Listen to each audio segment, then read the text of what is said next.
Sejam bem-vindos ao nosso canal do Estúdio Tijolinho. A nossa missão aqui é democratizar o conhecimento, disponibilizando conteúdo gratuito na internet. Nesse tutorial, iremos mostrar o processo técnico da produção de um ciclo de caminhada. Isto é, focaremos no processo e não no software, pois pretendemos fazer um vídeo especialmente para mostrar os programas disponíveis. Escolhemos para ser nosso modelo um personagem que estamos desenvolvendo aqui no estúdio.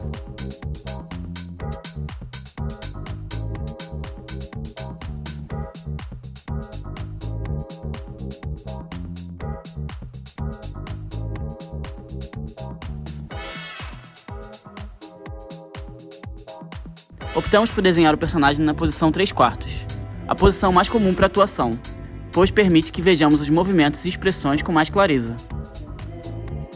O ciclo de caminhada básico geralmente consiste em 8 desenhos, que se repetem por 2 frames cada um, totalizando cerca de 16 frames. Mas aí você pergunta, o que é um frame? Você provavelmente já se deparou com a sigla FPS. Ela significa frames por segundo, isto é, quantas imagens em sequência existem em um segundo. Para animação, a notação mais usual é de 24 frames por segundo.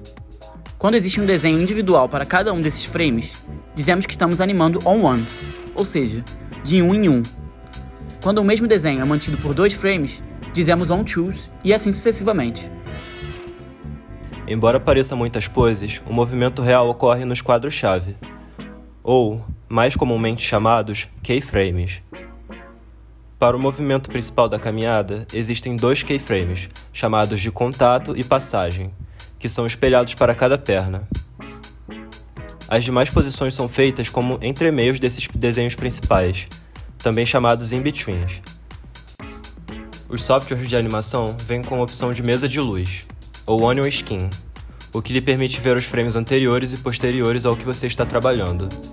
Ajuda bastante a manter o registro dos posicionamentos dos elementos no desenho. Ao andar em 2 pernas, o nosso corpo está constantemente equilibrando o nosso peso, o que faz com que nos movimentemos ligeiramente para cima e para baixo, as chamadas up e down positions. Para dar mais personalidade ao movimento, adicionar ações secundárias como o movimento dos braços e do cabelo são um diferencial. Embora básico para o inventário de quem trabalha com animação, o ciclo de caminhada pode ser bem difícil de dominar. Por isso, é importante exercitar sempre que possível. De lado, de trás, de cima, o que importa é experimentar. Se você gostou do vídeo, se inscreva no nosso canal e comente também as sugestões do que você gostaria de ver.